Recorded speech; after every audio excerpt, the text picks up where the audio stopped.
If you're autistic, have you ever looked back at the way you used to play games and thought, I'm autistic as shit. because for me maybe the best example of that is when I think back to how I played The Sims as a kid, probably around 10 years old, and I couldn't understand the social need meter. I sort of remembered that when I started, out of the pre-made families I typically picked the bachelor.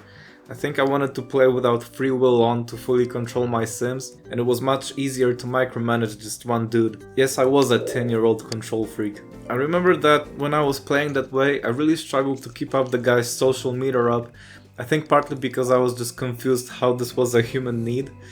I understood everyone needs to eat, wash, have fun, etc., but I genuinely could not relate to needing to talk to people and filling up your needs bar somehow.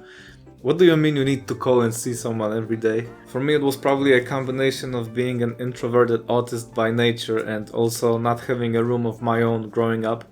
So I was probably pretty overstimulated on a daily basis after going to school and being around people at home as well. I was looking forward to being alone once in a while, so I had never seen this as something to avoid. So when I was micromanaging my guy Michael, I'd neglect his social needs and then never really managed to bring it back up because he'd just be crashing out of loneliness and it would make everything else difficult. To my defense now though, it is really difficult to bring it back up when he's living on his own, and it probably didn't help that he had this outgoing cranked up almost to the max.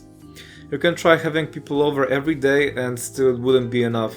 So as a kid, pretty much without fail, I'd have my guy suffer a mental breakdown over loneliness until I learned better to just start with at least 2 people in the house and let them take care of that stuff on their own. I've been replaying it right now to get footage and I decided to see if I could actually get Mike out of his depression for once. After some days of his crashing out with the meter barely budging, I realized 2 things.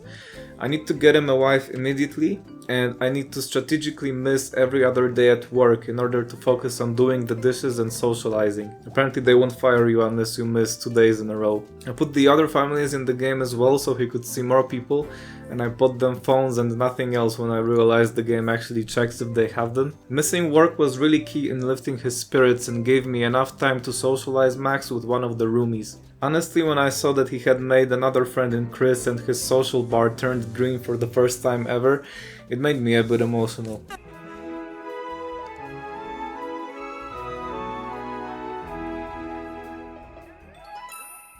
And eventually I did it. After 3 proposals in 2 days, she said yes.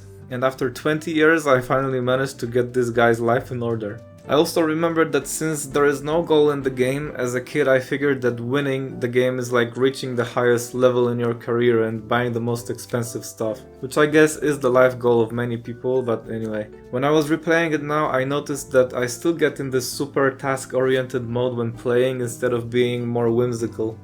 So for instance, you need to improve your skills to be able to get promotions, and at some point you actually need to have a number of family friends to advance in your career. Another important life lesson from The Sims that I should have figured out earlier. So I got to the point where I needed to improve my logic and make new friends, so I invited this guy and I tried to make him play chess with me. Chess is the one thing that improves logic, so it'd be like a 2 birds 1 stone situation. But then he says he's too depressed to play.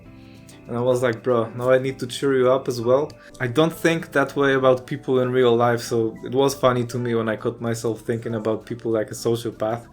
But yeah, I realized I still end up trying to optimize fun out of games and lacking in too much instead of enjoying them sometimes. But maybe less so than I used to. And what about you? Let me know in the comments.